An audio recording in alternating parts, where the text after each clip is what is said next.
Šajā sezonā esam sastapuši jau vairākus superjaudīgus rīkus, no kuriem notrīs visrūdītākā benzīngāles sirds.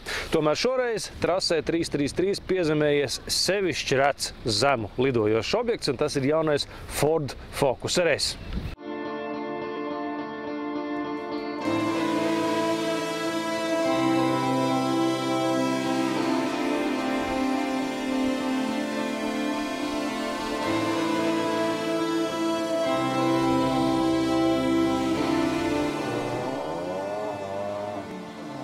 Ford sporta nodaļas lepnumam jau sacerētas slavinošas odes vai visos pasaules automēdijos. Tas nodēvēts nevien par visu laiku labāko Ford karsto hatchbacku, bet arī par jaunatklāsmi superātro kompaktnieku žanrā vispār. Grūti pateikt, cik tur taisnības, taču jaudas ziņā Focus RS ir pārāks par ierastajiem konkurentiem.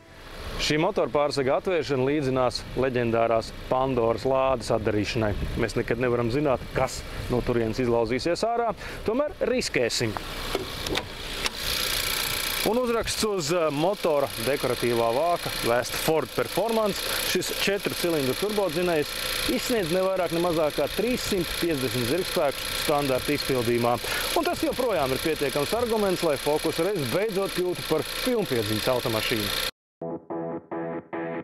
Focus RS demonstrācijas braucieni 333 trasē bija viens no tiem retajiem brīvdabas pasākumiem, kurā lietus un slapjums bija pat vēlami. Tikai tā speciāli par godu no Francijas atlidojušais Haralds Šlegelmilks varēja spektakulāri iedriftēt koši zilo Focusu tieši notikuma vietā. Kā vēlāk noskaidrojās, tēlot Kenu bloku pie šī auto stūris var arī mazāk pieredzējuši piloti. Nepieciešams tikai dažas iemaņas un jāsaspiež pareizās pogas. Šāda tipa automašīnas man patīk kaut vai tāpēc vien, ka vienkārši stāvot uz vietas automašīnā ar iedarbinātu dzinēju, ir tāda sajūta, it kā nepārtraukti garām brauktu preču vilciens. Automobils visu laiku tā nepacietīgi un dobi vibrē. Salons, protams, atgādina standarta Focus, un tā tam vajadzētu arī būt. Daži dekoratīvi uzlabojumi, daži arī netik dekoratīvi. Nu, piemēram, turbo spiediena rādītāji, eļļas spiediena rādītājs un vēl šis tas, kas vairāk būtu vajadzīgs sacīkšu automašīnām. Un, kā mēs zinām, Focus RS ir ļoti tuvu sacīkšu automobīlim.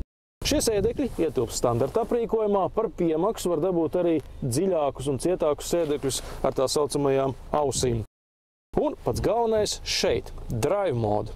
Tātad ir iespēja izvēlēties starp 4 dažādiem režīmiem, no kuriem tikai viens saucas normālais, nākamais ir sport, tālāk sākas racetrack, tātad speciāls režīms sacīkšu trasē, un it kā ar to nebūtu gana, ir vēl 4.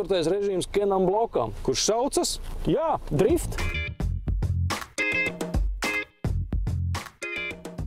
Ford Focus RS ir visai saudabīga pilnpiedziņas sistēma. Te faktiski nav citkārt neizbēgamā centrālā diferenciāļa, jo aizmugurējām pusasīm ir katrai savs atsevišķs elektroniski vadāms sajūgs. Līdzīgu sistēmu pirms vairākiem gadiem jau demonstrēja Honda, taču inteliģentā pilnpiedziņa līdz mums nonāca vien dārgajā Legend modelī. Savā ziņā līdzīgs princips izmantots arī jaunajā Audi Quattro Ultra transmisijā, tā kā iespējams, ka Ford inženieri uzoduši īstu āderi. Ford Focus RS dinamiskie rādītāji ir iespaidīgi. 4,7 sekundes līdz 100 un maksimālais ātrums 266 km/h, kur tas atļauts. Kompaktklasē ir arī jaudīgāki un ātrāki automobīļi, piemēram, Audi RS3, taču tie ir arī neganti dārgi. Ford Focus RS sākuma cena ir 37 410 eiro, kas tik apokaliptiskam dampim ir diezgan saprātīgs skaitlis. Tiesa gan, Ford nepiedāvā superfokusam citu pārnesumkārbu kā parasto 6-pakāpi manuālo, un tas mūsdienās ir uzskatāms par nelielu trūkumu. Lai to kompensētu, Ford izstrādājas klasē vienīgo launch jeb ātrā starta sistēmu manuālajai pārnesumkārbai. Starta procedūra ir pietiekami sarežģīta, lai to neizpildītu pie katra krustojuma, taču pātrinājuma efekts no vietas ir sacīkšu mašīnas līmenī.